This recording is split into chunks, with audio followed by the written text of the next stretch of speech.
Hey, good morning, everybody. We're going into lesson number 4 for natural selection. Again, it's another nice day, so I'm doing this from my back deck. And we're going to talk a little bit about kind of how natural selection acts on phenotypes, but how natural selection can change allele frequencies or genotypes is kind of what it is. So we'll hopefully get an explanation to you for that. Okay, so the initial thing is the foundation of natural selection is there's variation in our world. There's variation in species, right? There's variation in bacteria. There's variation in the human species. Kind of a key thing to think about is, when you look at bacteria, they reproduce asexually. When you look at humans, mammals, right, plants as well, we reproduce sexually, which means it involves meiosis, crossing over. We've kind of mentioned that last lesson. So with that sexual reproduction, you tend to have more variation because you have that gene shuffling, the formation of gametes, the typical mixing of two parents, although it doesn't have to be all the time, right? The crossing over, all that helps to kind of shuffle the deck like a deck of cards and helps to increase variation. All right, so just kind of quick things as you're taking notes. Remember that inheritable variations come from mutations in gene shuffling. Inheritable variation is the raw material for natural selection and fuels evolution. Now, what that means is if all organisms were the same, were identical, natural selection wouldn't take place because there wouldn't be the ability to select some traits over others. So this variation is what drives the different traits in the species, and having different traits in the species then allows different traits to be selected for, selected against. So natural selection only acts on variations in phenotype only. So that's just a key thing to kind of keep in mind. Like, we're going to be talking alleles, allele frequencies, but nature has no clue what your genetic makeup is. Your genetic makeup determines your phenotype, right? What your physical characteristics or your behavior, and it acts on that. So it acts on phenotypes. However, what drives our physical characteristics? Our genes, our genetics, our alleles. Okay. So when we go into this, we kind of talk about we break this down into two ways. We look at traits that are controlled by single gene traits, but most of our traits are polygenic, which means like human height. You can't put human height into like easy categories, right? There's this huge range of heights for humans. And the reason why we have all these variations in human height is because it's not dictated by one gene. It's dictated by many genes working together. As I incorporate more genes working together for a phenotype, it gives you more outcomes, more possibilities. So with that, we're going to talk single gene trait first. So a single gene trait is just looking at a single gene, right? Typically, it's dominant or recessive, right? If I just talk like pea plants, nice and simple, it's either tall or short, right? So single gene traits typically only give you it doesn't typically. It only gives you 3 possible genotypes. So if you look at this, so traits controlled by a single gene trait only give you 3 possible genotypes, right? What do I have? I could be homozygous dominant, big T, heterozygous or homozygous recessive. Now, what this usually results in, it usually results in only 2 phenotypes, right? So this is tall, this one's short. However, if you remember back, kind of have like Mendel and stuff. You have like incomplete dominance and co-dominance, like the red flower and the white flower, the big R, the big W produced pink flowers, right? So in that case there, right, because of this incomplete dominance or co-dominance, right, we have this single gene trait with 2 alleles, but those 2 alleles, because the co-dominant or incomplete dominance, gave you 3 possibilities: white flowers, red flowers, or pink flowers. Again, that's not a big focus of this chapter right now. We're just kind of remembering a little bit. But typically, the big point is, if I have a single gene trait, there's typically only a couple of alleles for that trait. So there's only 3 possible genotypes, and therefore the number of phenotypes is small. It's usually 2, maybe 3. Okay. Now, the phenotypes of your traits, and your traits determine fitness, right? Your traits, your characteristics determine if you're a rabbit or a bunny living in the Arctic. If you have traits that make your fur even whiter than the rest of the rabbits in the population, you're going to blend into the snow a little bit better. Therefore, you're going to be a little bit more fit. So traits determine fitness. Many traits, though, aren't single gene traits. Many traits are polygenic traits, right? Like human height. So again, there's many different genes, right? Therefore, there's numerous alleles that all play a role in dictating human height. So therefore, I can't put human height into like a tall, short category, right? We have this range of human heights. You can kind of see this range here, So looking at average human height. So human height, about 5.5 feet tall. Maybe that's a little bit on the short side. Maybe that's average. I don't know. I kind of thought it was like 5'6", 5'7". But in any case, you can see people who are naturally with no genetic disorder that are naturally 4 feet, 3.5 feet, far less people than people who are 5.5 feet, less people 6 feet, less people 6.5 feet tall, and so forth. So you can kind of see what the average is. And it's kind of more of this continuum, this range of height. Why do we have all these possibilities? Well, because there are a lot of different genes that play a role. Human height's a great example of a polygenic trait, right? A trait that's controlled by multiple genes and multiple alleles in those genes. Skin color is another example of it as well, which I'll show you on the next slide. So this is kind of looking at skin color, so all the kind of various shades of skin color here. And with it, there are 3 genes that dictate skin color. We're just kind of making up letters, the A, B, and C gene. But because of that, there's 2 alleles for each gene, big A, or big A, little a, or little a, right? And you kind of see with all that, adding in 3 genes, we don't go from a Punnett square that's just simply 4 boxes or 16 boxes, right? We have this very, very large Punnett square that gives us a lot of variation in skin color. Hence, it's a polygenic trait. Okay, so with that, we're kind of talking about, how natural selection acts on traits. And again, we just need to define, what a species is. Because when we think about genes, think about alleles, and we think about reproduction, you have to define what a species is. So a species is defined of a group of similar-looking organisms that can breed with each other to produce fertile offspring. Okay, so what happens when you have a species is that species is defined as being reproductively isolated from other organisms, from another species. What that means is this. So a great example. So 2 organisms that are very, very close to being the same species, but are not quite, are a horse and a donkey. Right? Horses and donkeys are separate species. Now they're very, very close related to each other, that they actually can breed with each other. And when they breed with each other, they can produce these organisms known as mules. However, mules are infertile. Right? Mules are infertile. So therefore they are not able to reproduce on their own. You can kind of see the numbers here. So if you look at this, I'm not sure if you can see, I'm going to hide that for you. Okay. So you can see N equals 64. So horses have 64 chromosomes. Donkeys have 62 chromosomes. If I were to cut that down, the gamete of a horse has 32 chromosomes. The gamete of a donkey has 31 chromosomes, and therefore we produce a mule that has 63 chromosomes. So when you think of a mule trying to produce gametes, like you start looking at how do I get half chromosomes? Like 63 doesn't divide equally. So you can kind of see why mules are infertile. They can't reproduce on their own.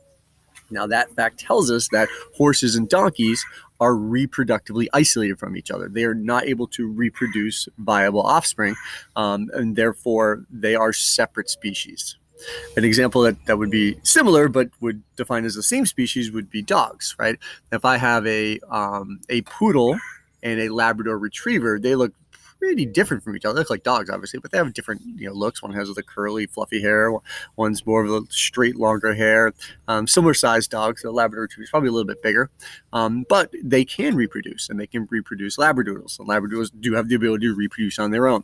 So those dogs, those are different breeds of dogs, but they would be the same species. Okay.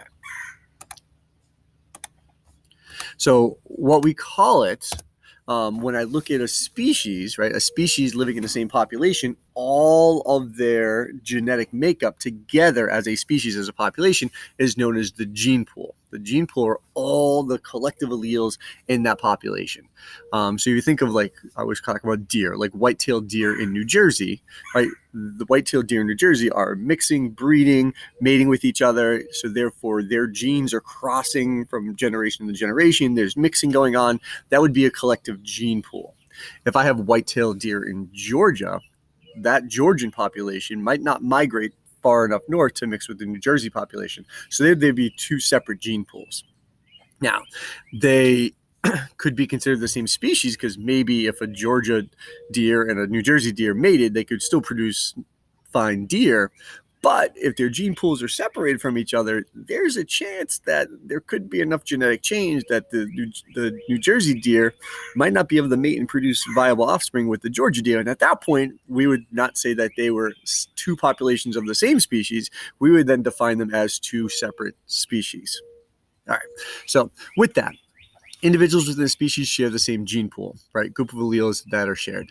A change in one member of a species can spread through the population, but not to other species. So what we're saying is, right, if there was a random mutation that we'll stick with the white-tailed deer. If there was a random mutation that caused the deer coloration to become just a little bit lighter, right, in one deer, and let's say that slightly lighter coloration allowed them to blend in better, so therefore predators couldn't see them as much, right? There's a chance that that slightly lighter color trait will pass and spread through the population because it makes them more fit. It's beneficial.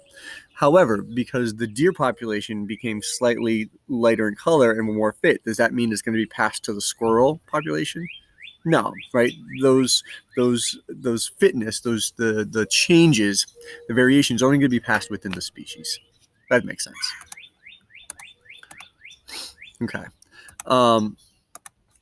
So what we're going into now is we're going to talk about how does this natural selection concept, how does it link to the genetic makeup, right? Our genes, our alleles, right? So kind of look at this. So when there are no selection pressures, each allele in a gene pool occur in a particular frequency. I'm going to show you a slide in a second. Sexual reproduction does not change the relative frequency of an allele. Think of a deck of cards. So let me give you some basic explanations here. Then I'm going to use the next slide to help next two slides to help explain that a little bit. So what we're saying is this: if I have a deck of cards, we're all playing cards, I can shuffle the deck of cards, then I can deal it to everybody, and everyone's going to be dealt a different hand, right? And if we keep doing it, you're pretty much going to get a different hand most of the time. There's a chance you can get the same hand, but it's unlikely, okay? Now, as I'm doing that, each card represents an allele in the population. Are the allele frequencies changing in the population if there's no selection pressure? The answer is no, right? If all cards are treated equal and I'm dealing the cards, right, the number of jacks, the number of queens, all the alleles are all going to stay the same. Those percentages are not going to change. Okay. Now, let's say we have this situation where every time I see an odd red number, right? So a red 5, a red 7, right? I take it out of the deck, so I'm selecting against that number, right? What's going to happen to the frequencies of the cards in the deck? They're going to change at that point because I'm taking cards out, or I could be adding cards in as well. So with no selection pressure, it's like having alleles in the population. All those alleles are just spreading around, mixing around to get all this new variation, but nothing's really changing in frequencies. As soon as I start selecting for a particular trait or selecting against a particular trait, like taking certain cards out of the deck, the overall frequencies all start to change. Okay, so the big concept here, which we're going to go into in a second, but the big concept is right now, sexual reproduction, right? If there's no natural selection, all the sexual reproduction does is shuffle the deck of cards. It doesn't change any of the cards in the deck, right? What natural selection does, it can start selecting forward against and start changing the frequencies of the cards in the deck. Okay, so I'm going to define this, and the next slide I'll really be able to explain it better. So using genetics, evolution is defined as any change in the relative frequencies of alleles in the gene pool of a species. Evolution is a natural consequence of the nature of genes and DNA and the interactions between organisms and their environments. Okay. When we think of natural selection, we think of the evolution of a dinosaur species. We think of the evolution of, giraffes getting longer necks, right? We think of the evolution of new species. Really, what we need to focus on, and that's all correct. That's all true for natural selection, evolution. But we also need to think of evolution as those small, subtle changes that might not be so visible. Okay. So if I have, and what that is and how we measure that are the allele frequencies in the population. So what we can do with this is, if you picture a population of we'll go back to the rabbit population up in the Arctic, right? if I have a rabbit population, 1,000 rabbits, right? And let's say that 750 of them are really, really bright white, like they blend in really well. And the other 250 have a slightly off color white. Just, they do okay, but they're slightly off color. There's a certain alleles that dictate those phenotypes, those colorations. Now, let's say over a couple generations, right? If we look, and the population shifts from 750 to 250, it shifts to like 800 bright white and only 200 of the slightly off white. Well, that's because the bright white color that blends into the snow is being selected for. Now, what happens to the alleles that dictate that? Well, what happens is the alleles that are being selected for, the real bright color alleles, those alleles are going to go up in the population, and that slightly off color rabbit, the white color, but just slightly off color, those alleles are going to go down in the population. Now, if I look at the population at the glance, I might not see a drastic difference between the two. Just with a glance, I have to do some pretty in-depth analysis to kind of count and figure out all what's going on in the population. However, if there's any change in allele frequencies, it could be natural selection causing that.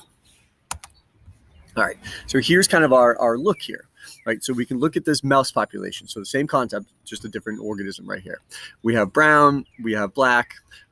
Black is the dominant trait, so therefore the heterozygous mouse with the black allele and the brown allele is black.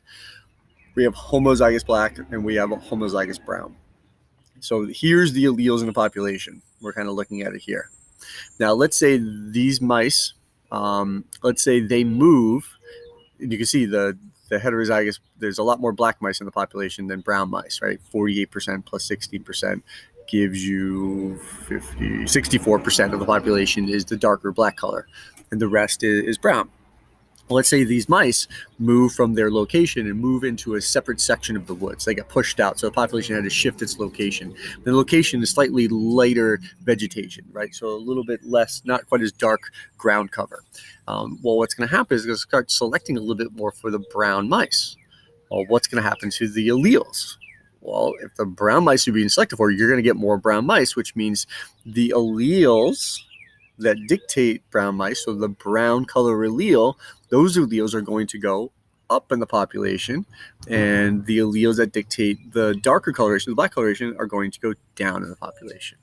So that's all we're trying to say with natural selection. We're just trying to link the concept of natural selection to your actual genetic makeup in alleles. And it's really pretty simple if you think about it, right? If being tall is favored compared to being short, over generations, there are going to be more tall organisms. Therefore, the alleles that dictate being tall, those allele percentages are going to go up, and the allele percentages that dictate short are going to go down. It's that simple. Okay. So kind of on the same thing. So let's assume that there's a mutation in one copy of one gene carried by one individual, right? So these are just another examples of what we've been talking about. If the mutation is harmful, it decreases that organism's fitness, and fewer copies of that allele will be passed to future generations. Makes sense, right? Mutation takes place. There's this new allele. The new allele makes you less fit. It's less likely for that organism to survive and reproduce. Therefore, that allele will stay low, or will go down, or just be pushed out of the population. If that mutation is helpful, like we've been saying with terms of coloration, right, there's a good chance that allele frequency is going to go up in the population. And after a few generations, the relative frequency, which is the frequency of the alleles, will increase. Again, kind of saying the same thing that we've been giving you examples for. It's kind of say with our mouse. So if the brown color is favorable, right, you would think the allele frequencies of the brown allele will go up. The allele frequencies of the black allele will go down. If the environment changes and all of a sudden the black coloration becomes favorable 100 years from now, you would see the black allele frequencies go up and the brown allele frequencies go down. Okay. The last thing is just this polygenic traits. Polygenic traits have a wide range of phenotypes, bell curve. Fitness to the curve varies, and natural selection can act on these traits in different ways. So all that's saying is this kind of a little sidebar, which we'll get back to later, but I'm going to show you this bell curve here. All it's saying is if I'm looking at this here, where I have this whole range of phenotypes, it's not an either or situation. It's not like either the the brown fur mice or the black fur mice, right? With like human height, there's this whole range. So there might be situations where the average is selected for, right? So what's going to happen? There's going to be more people in the median portion of your curve. There could be a situation where one extreme is selected for, right? And if that's the case, you might get, if the extreme selected for is to be shorter, right, you're going to see the curve shift in one direction, or the curve can shift in the other direction as well. Darwin's finches are a good example of this, right? So if you think of Darwin's finches, right, you had like that average size beak was the first beak that showed up. So from there, right, what happened if the finches landed on an island that had really small, tiny seeds, you could see the average beak size will shift down towards that smaller, thinner beak size, right? That's one selection possibility on this polygenic trait of their beak size. If that bird lands on an island with larger fruits or berries, you could see that beak size is going to shift towards that larger size. Right. So now I've taken my curve, I've moved it towards smaller, I've moved it towards larger, right? You also could land on an island where that average beak size is what's selected for. Therefore, that curve will kind of squeeze to the middle. So there's all these different possibilities of polygenic traits. The big picture is if the trait is favorable, the alleles that dictate that trait, those allele frequencies are going to go up. If the trait is not favorable, the alleles that dictate that trait, those allele frequencies are going to go down. So that's it for today. I hope that helped.